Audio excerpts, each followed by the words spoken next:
The text came on a Thursday afternoon while I was reviewing quarterly reports in my office. Mom, Isabel, I need to talk to you about Dad's birthday party. Me, what about it? Mom, your sister and I have discussed it and we think it would be best if you didn't attend. I stared at my phone screen, rereading the message 3 times to make sure I'd understood correctly. Me, you're uninviting me from Dad's 70th birthday? Mom, it's not personal. It's just that your presence makes everyone uncomfortable. The way you dress, the things you talk about. This is Dad's milestone birthday. We want it to be special. We want everyone to have a good time without worrying about you. Me, I see. Mom, you understand, don't you? It's for the best. We'll celebrate with you separately. Just the immediate family. Something small. Me, got it. I won't come. Mom, thank you for being reasonable about this. I knew you'd understand. I set my phone down and sat very still for a long moment. Dad's 70th birthday. The party had been planned for 6 months. Saturday night at the Grandview Estate, one of the most prestigious event venues in the city. 150 guests. Dinner. Dancing. Speeches about Dad's incredible life and achievements. I'd been looking forward to it. Actually looking forward to it, despite years of family gatherings where I was treated like an afterthought. And now I was uninvited. I picked up my phone and called my assistant. Marissa, I need you to pull up the Grandview Estate reservation for this Saturday. The one under Sterling Events LLC? She asked. That's the one. I need you to cancel it. There was a pause. Cancel it? The event is in 2 days. We'll lose the entire deposit. I know. Cancel it anyway. May I ask why? Family reasons, I said. Just make sure the cancellation is processed immediately. I want confirmation within the hour. Understood. I'll handle it. I hung up and returned to my quarterly reports, but I couldn't focus. The words blurred together on the screen. Sterling Events LLC was one of my smaller holding companies. I'd created it specifically to handle event venue bookings and management. When my mother had called 6 months ago, frantically trying to find a venue for Dad's milestone birthday, every place in the city had been booked. I don't know what to do, she'd said. The Grandview is perfect, but they're completely full. The waiting list is 6 months long. We'll never get in. Let me make some calls, I'd said. What I hadn't told her was that I owned a 30% stake in the Grandview estate. I'd invested in it 3 years ago when the previous owners needed capital for renovations. My investment had been substantial enough to earn me a seat on the advisory board. One phone call to the general manager, and suddenly a Saturday night slot had opened up. I'd booked it through Sterling Events LLC, paid the $15,000 deposit from my company account, and told my mother the good news. She'd been thrilled. Oh, Isabel, thank you. How did you manage it? I know people, I'd said vaguely. She'd assumed I'd called in some favor. Used some connection from my little event planning job. That's how she always referred to my work. My little job. My little business. She had no idea that my little business was actually a portfolio of companies worth approximately $180 million. Saturday afternoon at 4:47 p.m. my phone rang. I let it ring 3 times before answering. Hello. The venue canceled our reservation. He was screaming. Actually screaming. Isabel, they canceled. The party starts in 2 hours and they just called to say there's no reservation. That's unfortunate, I said calmly. Unfortunate? Unfortunate?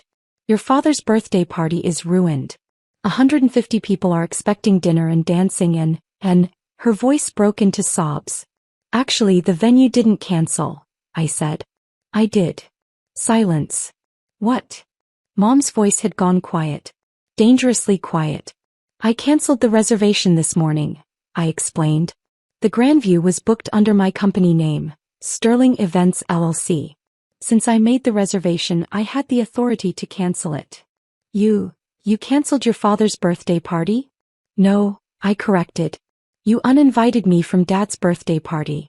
I simply canceled the venue reservation that I had personally arranged and paid for. The $15,000 deposit is non-refundable, by the way. Company policy. You're insane, Mom breathed. You've lost your mind.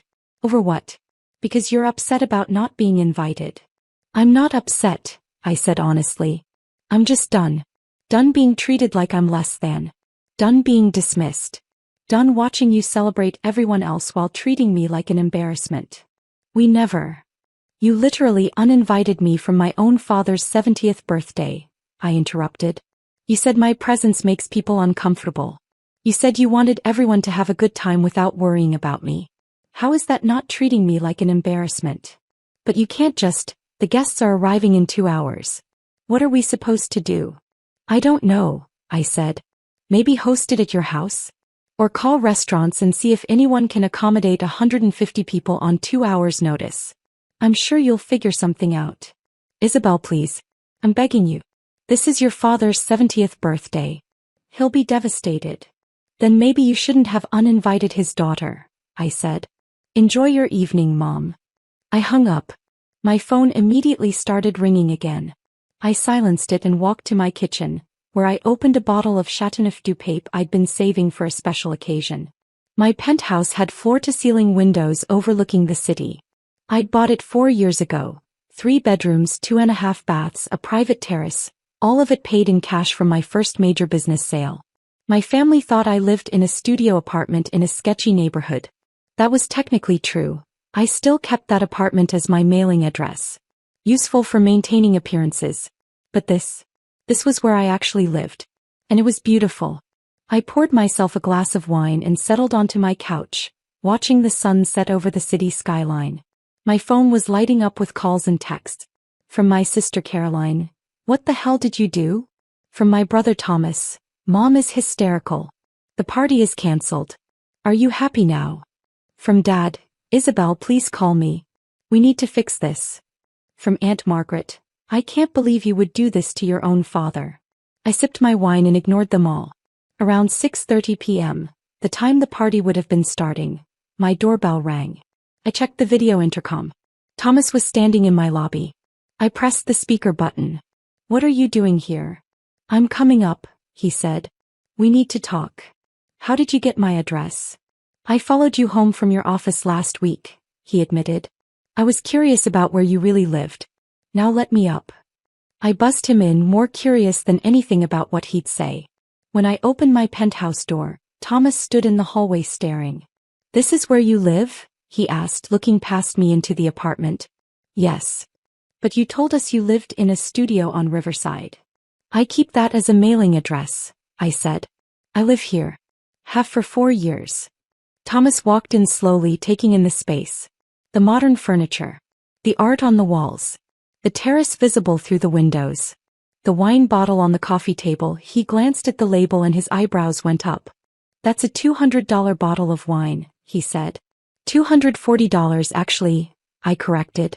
"Want a glass?" He nodded mutely. I poured him one and we sat on opposite ends of my couch. "The party's been cancelled," Thomas said after a long silence. "Mom tried calling restaurants. Nothing available. They're having people over to the house instead. Ordering pizza and trying to make the best of it." "That sounds nice," I said. "Dad's heartbroken. He won't say it, but I can tell. He was really looking forward to tonight." "Then maybe he should have objected when Mom uninvited me," I said. "He didn't know," Thomas said. "Mom and Caroline made the decision. They didn't tell him until this afternoon that you weren't coming. And even then they said you'd cancelled, not that they'd uninvited you."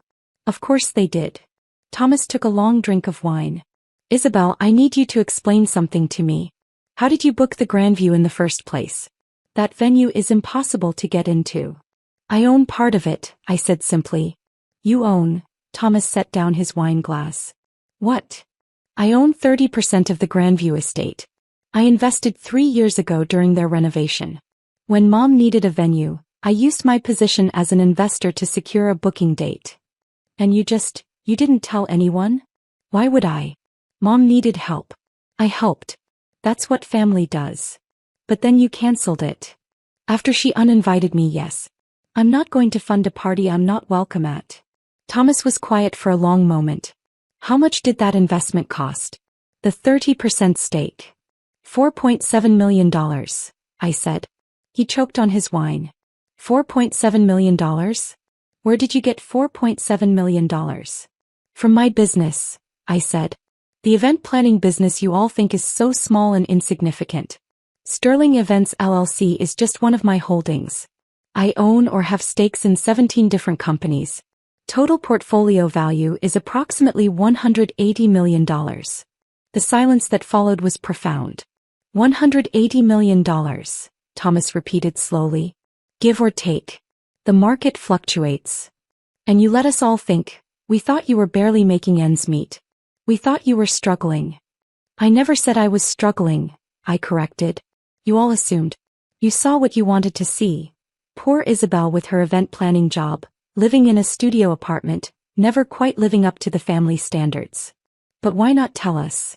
Thomas demanded. Why let us think you were less successful than I am?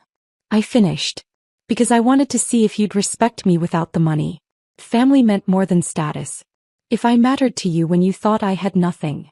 And I got my answer Thursday when Mom uninvited me from Dad's birthday because my presence makes people uncomfortable.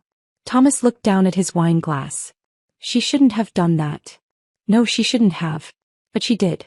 And now you all get to experience the consequences. So what? This is revenge. Punishment. This is boundaries, I said. I'm done being treated like I'm less than. Done funding family events I'm not welcome at. Done pretending that your dismissal doesn't hurt. It's Dad's 70th birthday, Thomas said quietly. He didn't do anything wrong. Didn't he? I asked. He stood by while Mom and Caroline treated me like an embarrassment. He never defended me. He never questioned why I was always the afterthought. He went along with it. He loves you. Maybe, I said. But love without respect isn't enough. Thomas finished his wine and stood up. The family is at the house. Dad keeps asking where you are. If I tell him what happened, if I tell him Mom uninvited you and that's why you canceled, he'll be devastated. Then don't tell him, I said. Tell him I was busy. Tell him I had a work emergency. Tell him whatever makes everyone feel better. Is that really what you want? I thought about it. No. What I want is for Dad to know the truth. I want him to know that his wife and daughter decided I wasn't good enough to attend his birthday. I want him to know that I was the one who secured the venue in the first place, who paid the deposit, who made the whole party possible. And I want him to understand that actions have consequences. That will destroy Mom and Caroline. Good, I said. Maybe they need to be destroyed a little. Maybe they need to understand what it feels like to be dismissed. Thomas walked to the door, then turned back. For what it's worth, I'm sorry. I should have paid more attention. Should have asked more questions. Should have seen what was actually happening. Yes, I said. You should have. After he left, I poured myself another glass of wine and returned to my spot by the windows. My phone was still lighting up with messages. I scrolled through them. From Caroline, you're a selfish bitch. You ruined Dad's birthday. From Mom, I hope you're happy. Your father is sitting in our living room trying not to cry while eating pizza with 150 guests. From various relatives, angry messages, disappointed messages, messages telling me I'd gone too far. I deleted them all except one. From Dad, Isabel, Thomas told me what happened. We need to talk. Please call me. I finished my wine and called him. Isabel, he answered immediately. Where are you? At home. Can I come see you? Do you know where I live? I asked. Thomas gave me the address. He said it's not what I thought. No, I agreed. It's not. I'll be there in 20 minutes. He arrived in 18 minutes, probably speeding the whole way. When I opened the door, he looked older somehow. Tired. This is where you live? He asked, same as Thomas had. Yes. He walked in slowly, taking in everything. Then he turned to me with tears in his eyes. Your mother uninvited you, he said. It wasn't a question. Yes. And you canceled the venue because you'd been the one to book it. Yes. And you own part of the venue. Yes. And you're worth, Thomas said, $180 million. Is that true? Approximately, I said. Dad sat down heavily on my couch. I poured him a glass of wine without asking. He took it automatically. How long? He asked. How long have you been building this? I gestured around at the penthouse, at everything it represented. 10 years. I started with an event planning company I built from scratch. made some smart investments, bought other companies, grew the portfolio. Each success funded the next one. And we had no idea. You never asked, I said. You were too busy celebrating Caroline's law career and Thomas's medical practice. I was just Isabel with her little event planning job. Because you let us think that, Dad said. You never told us you were successful. I shouldn't have had to, I said. You should have been interested enough to find out. You should have asked about my work, my life, my actual situation. Instead, you made assumptions and never bothered to verify them. Dad set down his wine glass. You're right. I should have paid more attention. I should have asked more questions. I should have defended you when your mother and sister treated you like you were less than. Yes, I said. You should have. What do you want from me? He asked. An apology? I'll apologize. I'm sorry, Isabel. I'm truly deeply sorry. I don't want an apology, I said. I want understanding. I want you to recognize that you failed me. Not because I wasn't successful enough, but because you didn't care enough to see that I was. I care about you, Dad said, his voice breaking. Do you? I challenged. Because when Mom uninvited me from your birthday, you didn't question it. When Caroline and Mom made that decision, you went along with it. I didn't know, Dad protested. They told me you couldn't make it. They said you had a work commitment. And you believed them without calling me yourself? Without checking. Dad looked down. You're right. I should have called.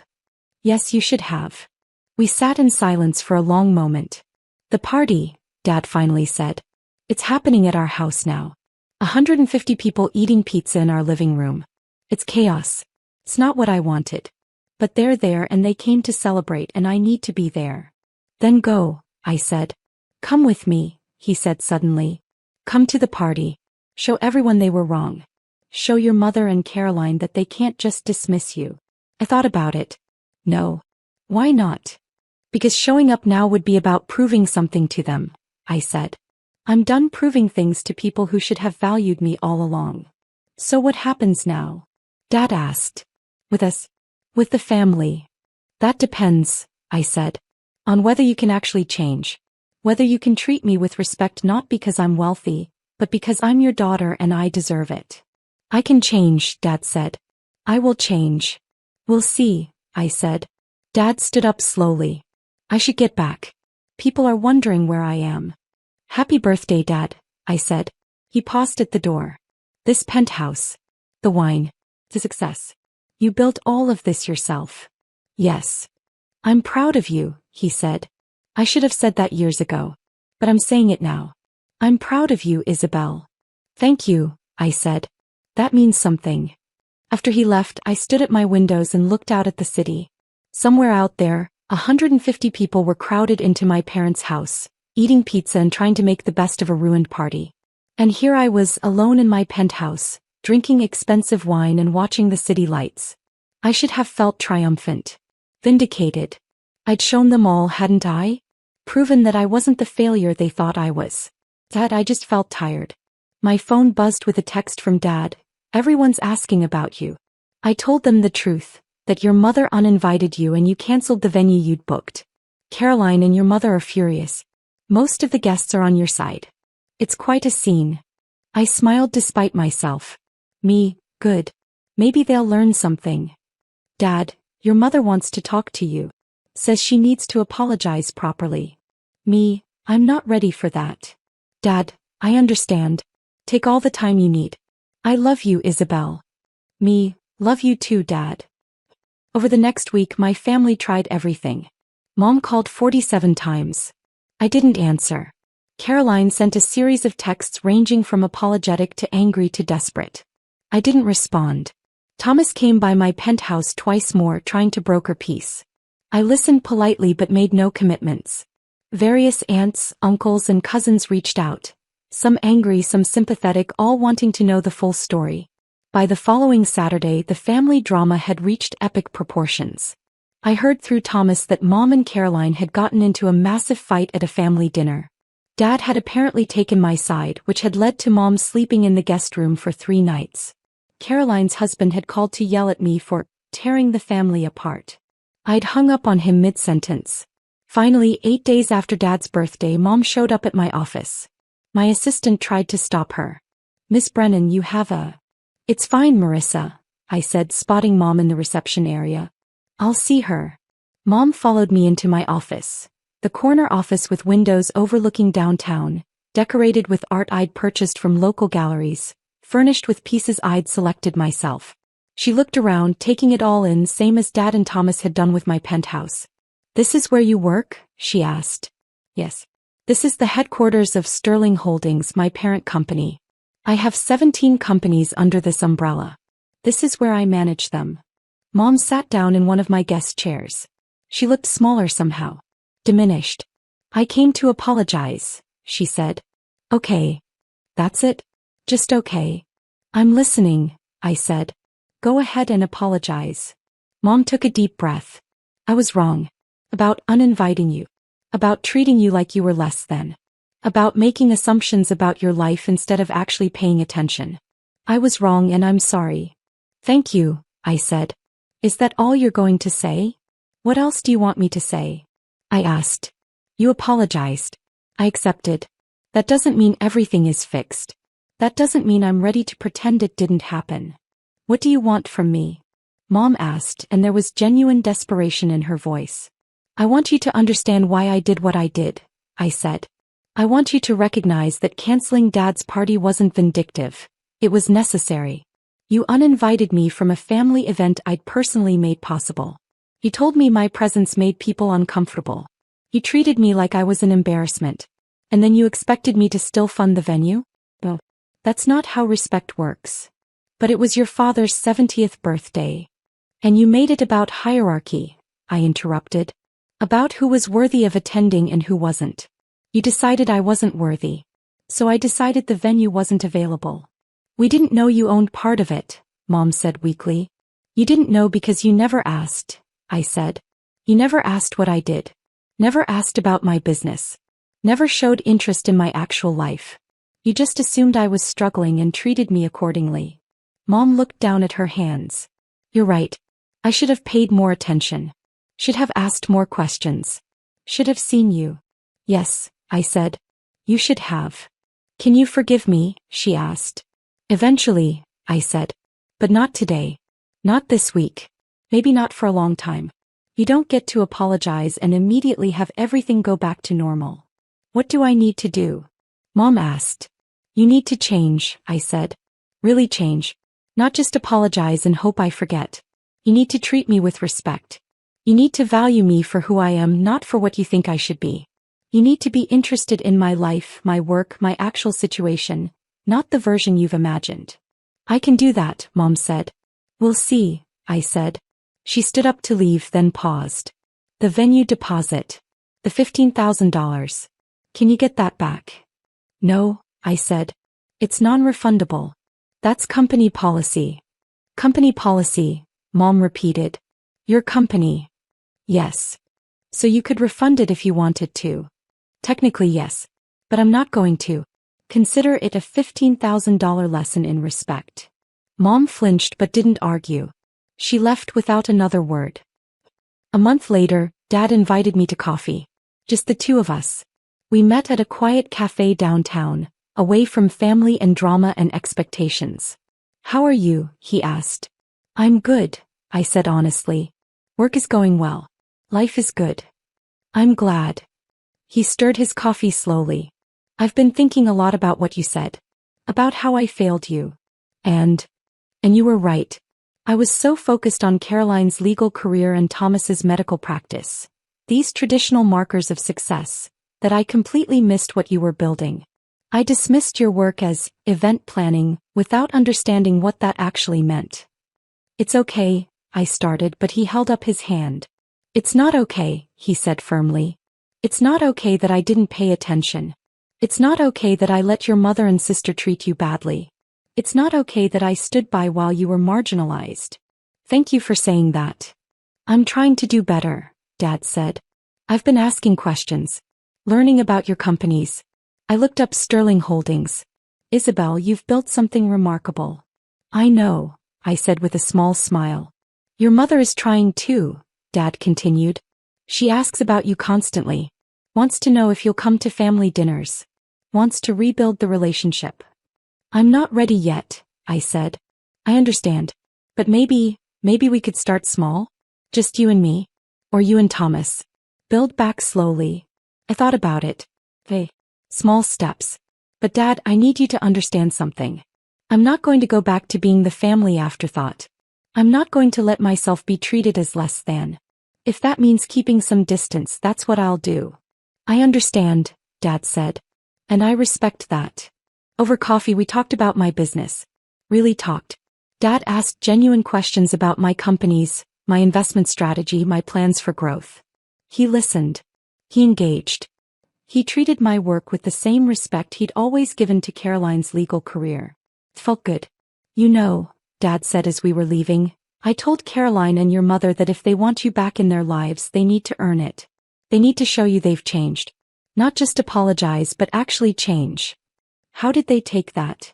Caroline was angry at first, but I think she's starting to understand. Your mother is trying. Really trying. That's good, I said. One more thing, Dad said. I'm planning a do-over for my birthday. Something small. Just family. And Isabel, I want you there. Not as an afterthought. Not as an obligation. But as my daughter who I'm proud of and want to celebrate with. I'll think about it, I said. That's all I ask. 2 months after the cancelled party, I attended Dad's do-over birthday celebration. It was at his house. No fancy venue, no 150 guests. Just immediate family. Dad, Mom, Caroline, Thomas, and their spouses. And me. When I arrived, Mom answered the door. She looked nervous. Isabel. Thank you for coming. Dad invited me, I said. I'm here for him. I know. But still. Thank you. Dinner was awkward at first. Caroline kept shooting me uncertain looks. Thomas tried too hard to be jovial. Mom hovered anxiously. But Dad was genuinely happy. He asked about my companies by name. He asked about my latest acquisition. He showed real interest. Tell me about the Grandview, he said. How did that investment come about? So I told the story. The renovation needs. The capital gap. My decision to invest. The returns I'd seen. Everyone listened. Really listened. That's impressive, Caroline said quietly. I had no idea you were doing deals like that. That's because you never asked, I said not unkindly. I know, she said. I'm sorry. I should have paid more attention. Should have been a better sister. Yes, I said. You should have. Can I try now? Caroline asked. To be better? You can try, I said. Over dessert. A chocolate cake Mom had made herself, not ordered from an expensive bakery. Dad stood up. I want to say something, he began. My 70th birthday didn't go the way I planned. The party got cancelled. The venue fell through. It was chaos. He looked at me. But it taught me something important. It taught me that I'd been taking someone for granted. Someone who'd been quietly building something extraordinary while I was busy celebrating everyone else. Dad, I started, but he shook his head. Let me finish. Isabel, you are remarkable. Not because of your wealth, though that's certainly impressive, but because you had the discipline and vision to build something real. Because you stayed true to yourself even when we couldn't see it. Because you had the strength to set boundaries when we crossed them. He raised his glass. To Isabel, my daughter, who I'm profoundly proud of. To Isabel, everyone echoed, raising their glasses. I felt tears prickling at my eyes. Thank you. After dinner, as I was getting ready to leave, Mom pulled me aside. I know I have a long way to go, she said. I know one dinner doesn't fix everything. But I want you to know, I'm trying. I'm really trying to be better. I see that, I said. And I appreciate it. Can we have coffee next week? She asked. Just the two of us? I'd like to hear more about your work. Your life. The things I should have been asking about all along. Hey, I said. Coffee. As I drove home to my penthouse that evening, I felt something I hadn't felt in a long time. Hope. My phone buzzed with a text from Dad. Thank you for coming tonight. It meant the world to me. Thank you for inviting me. For really inviting me, not just as an obligation. Dad, you're never an obligation. You're my daughter and I love you. Love you too, Dad. 6 months after the canceled party, I attended Caroline's daughter's birthday celebration. At a venue I didn't own for a party I was genuinely invited to. A year later I hosted Thanksgiving at my penthouse. The whole family came. They asked about my business. They showed interest in my life. They treated me with respect. It wasn't perfect. There were still moments of awkwardness, still remnants of old patterns. But it was better. Real better, not just performative better. Mom and I had coffee every other week now. She asked genuine questions about my work. She celebrated my successes. She treated me like I mattered. Caroline apologized multiple times over the months, each apology more genuine than the last. We slowly rebuilt something resembling a sisterhood. Thomas became one of my closest confidants, someone I could talk to about business and life without judgment. And Dad made it clear at every opportunity that he was proud of me. Not just of my success but of who I was. The canceled party became family legend. The time Isabel canceled Dad's 70th birthday and revealed she was worth $180 million. The story got embellished and exaggerated with each retelling. But underneath the drama, there was a truth that everyone had learned. That respect isn't automatic. That family doesn't give you the right to treat people badly. That sometimes the quietest person in the room is the one who's built the most. And that it only takes one canceled party to make everyone realize what they'd been taking for granted. I still lived in my penthouse. Still drove a reasonable car. Still invested more than I spent. But now my family understood that those choices weren't signs of struggle. They were signs of discipline. And they respected me for it. Not because I'd demanded it, but because I'd shown them I wouldn't accept anything less.